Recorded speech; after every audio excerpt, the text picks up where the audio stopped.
ऐसे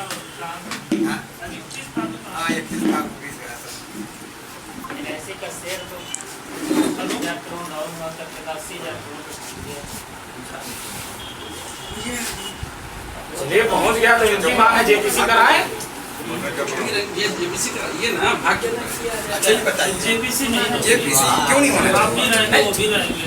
ये आप इनकी बात सुनिए, ये कह रहे हैं जेपीसी नहीं कराएंगे, आप भी रहेंगे वो भी रहेंगे, समन करेंगे। हमारे आपके प्रभाग क्षेत्र में है आदरणीय मनिंद्र मिश्रा जी आज की पीसी आपकी बात पार्टी की तरफ से जो है वो रखेंगे। आप अपनी बात है। उत्तर प्रदेश कांग्रेस कमेटी का महासचिव हूँ। और सर क्या है डिसक्वालिफाइड डेमोक्रेसी?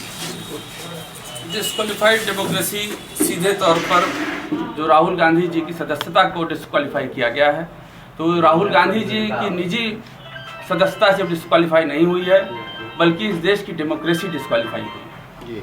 और इसी संदेश को लेकर के हम लोग हर जनपद में जा रहे हैं और आज यहाँ विकास पुरुष स्वर्गीय कल्पनाथ राय जी के गृह जनपद मऊ में आज ये प्रेस वार्ता आयोजित की गई है, जिसमें हम आपके माध्यम से ये संदेश आम जन तक देना चाहते हैं कि राहुल गांधी जी की जो सदस्यता डिस्क्वालीफाई की गई है, रद्द की गई है, वो सीधे तौर पर दर्शाती है कि हमारे देश के प्रधानमंत्री उनके सवालों से डरे हुए हैं, उनके सवालों का जवाब देने में खुद को अक्षम पा रहे हैं।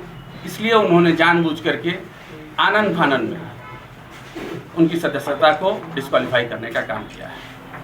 मिश्रा जी, जो राहुल गांधी की सदस्यता रद्द हुई है उसमें सीधे सीधे न्यायालय की प्रक्रिया से राहुल गांधी ने गुजरा है। न्यायालय ने उन्हें 2 साल की सजा दिया गया और संविधान में एक संशोधन करके नियम बनाया गया कि जो 2 साल से अधिक या 2 साल की सजा होती है उसको उसमें कानूनी प्रक्रिया में एक बात ये पहले कही गई थी कि उसमें ही हमारे पार्टी के द्वारा उसमें अरेस्ट स्टे भी लिया गया था। हमने उसमें अपील किया था, उसके बावजूद भी उसको इग्नोर करके और जल्द आनन फानन में निर्णय लिया गया है। और तमाम ऐसे नेता हैं जिनके ऊपर बहुत सारे आरोप लगाए गए हैं, लेकिन उनकी सदस्यता को डिस्क्वालीफाई नहीं किया गया। और इनकी नीयत इस बात से भी सीधे तौर पर दिखाई देती है कि सदस्यता एक तरफ डिस्क्वालीफाई करते हैं और दूसरी तरफ सीधे उनके बंगले को भी खाली करने के लिए कह देते हैं।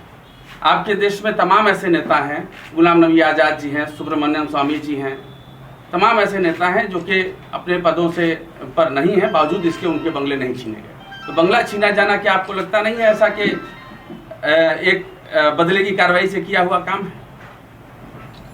आपको लगता है कि जिन नेताओं के बंगले नहीं लिए गए वो बीजेपी पर हम सवाल नहीं करेंगे। हम इतना जरूर कहना चाहेंगे कि पक्षपात तो हुआ है और पक्षपात तो आपके कार्रवाई में दिखाई देता है, क्योंकि तमाम ऐसी घटनाएं हुई। अभी हमारे राहुल गांधी जी ने जो सीधे तौर पर सवाल किया और उस सवाल से जो घबराहट हुई है विपक्ष के सवाल से, वो सत्ता दल घबराया हुआ, तिलमिलाया हुआ है।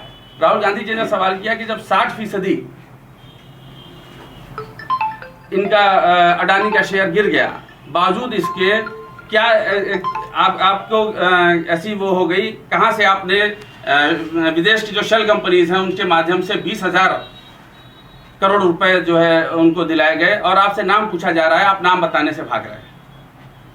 तो और उसके बावजूद भी जब आप जान रहे हैं कि उनके शेयर्स गिर रहे हैं, किसके दबाव में आकर के हम सवाल ये भी करना चाहते हैं कि किसके दबाव में आकर के SBI का और LIC को का पैसा उसमें लगवाया गया, जब जान रहे थे कि 60% उनके शेयर गिर चुके हैं। तो आपकी नीयत तो ये इसकी जांच कराने की नहीं है, क्योंकि कहीं ना कहीं आप उसमें सीधे तौर पर संलिप्त हैं। तो अगर राहुल गांधी जी के सवाल गलत हैं तो आप जांच करा दीजिए। अगर किसी के ऊपर आरोप लगता है, आपने हमारे ऊपर तमाम इसके पहले CAG का आरोप लगा, हमने जांच कराया। हमने अपने लोगों को, जो कि लोग बाद में भाजपा की गवर्नमेंट में बाइज्जत बरी हुए हैं, उन लोगों को भी हमने, जो जिनके ऊपर आरोप लगे उनको हमने पदों से हटाया है, हमने उनको जेल भेजने का काम किया। तो अब क्या दिक्कत है? अगर JPC की मांग की जा रही है तो आप क्यों नहीं जांच कराना चाहते? जांच करा दीजिए, हमें कोई एतराज नहीं है कि जो भी रिपोर्ट आएगी हम उसको स्वीकार करेंगे। प्रभारी मंत्री का आगमन हुआ था, उन्होंने कहा था क्या राहुल गांधी देश से बढ़कर हैं? राहुल गांधी देश से बढ़ करके तो कतई की कोई भी नहीं है। राहुल गांधी भी नहीं है तो नरेंद्र मोदी जी भी नहीं है और अडानी जी भी नहीं है। जिन अडानी जी को अपने सिर पे बैठा करके घूम रहे हैं हमारे देश के प्रधानमंत्री जी, वो अडानी जी भी देश से बड़े नहीं हैं। देश का 100% रक्षा कंपनी के जो उनको दे दिया गया है अधिकार, उस पर भी बात होनी चाहिए। क्या अडानी जी देश से बढ़कर के हैं? क्या अडानी जी के लिए देश की सारी सीमाओं को तोड़ करके प्रधानमंत्री जी मदद करने पर उतारू हैं? बांग्लादेश में प्लांट, बांग्लादेश को बिजली सप्लाई करने के लिए झारखंड में प्लांट लगाया जाता है। हमारे देश का संसाधन, हमारे जमीन, हमारे लेबर, बिजली दी जाएगी बांग्लादेश को और उसमें मदद करते हैं हमारे प्रधानमंत्री जी। नवाज शरीफ के घर बिना बुलाए चले जाते हैं प्रधानमंत्री जी। क्या इसी तरीके से हमारे देश का आत्मसम्मान की रक्षा करने की बात करते हैं? विश्व गुरु बनने की बात करते हैं अडानी जी की मदद करके?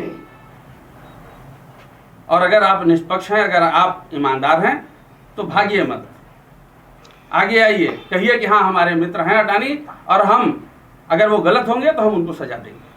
न्यायालय क्या मांग है कि न्यायालय बीजेपी के दबाव में चल रहा है? का विषय नहीं, हम न्यायालय का सम्मान करते हैं। निजी तौर पर मैं एक अधिवक्ता भी हूँ। बावजूद इसके मैं इतना जरूर कहना चाहूंगा कि सुप्रीम कोर्ट के 4 जजों ने आकर के कहा है कि लोकतंत्र खतरे में है और प्रेस कॉन्फ्रेंस करके आप मीडिया के साथियों के बीच में आकर के उन्होंने कहा है कि लोकतंत्र खतरे में है और न्यायालय को दबाव में काम करवाया जा रहा है।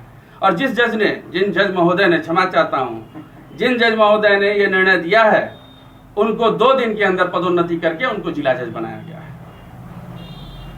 तो बहुत सी बातें आप सबके सामने खुल करके आ गई हैं। आप सब मीडिया के साथियों से निवेदन हमारा यही है, का पालन करना चाहिए जी। कांग्रेस के कोर्ट का आदेश का पालन करना चाहिए। कांग्रेस कब नहीं पालन करने को तैयार है श्रीमान जी?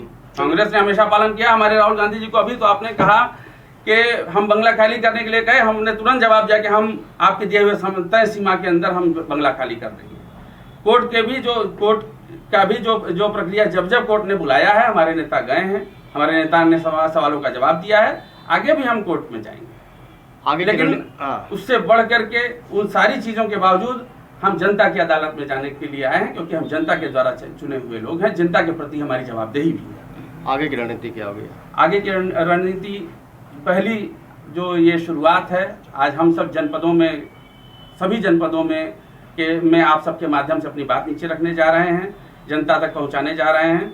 और साथ में एक हमारे कार्यकर्ताओं की तरफ से राहुल गांधी जी का जो बंगला छीना गया है, सभी कार्यकर्ता अपने अपने घरों को राहुल गांधी जी को भेंट करने का एक प्रस्ताव लाने जा रहे हैं, जो उत्तर प्रदेश कांग्रेस कमेटी के द्वारा ये चलाया जा रहा अभियान। हम सब कार्यकर्ता अपने अपने घरों के बाहर एक पोस्टर लगाएंगे जिसमें ये घर राहुल गांधी का घर है, कई पोस्टर लगाए जाएंगे।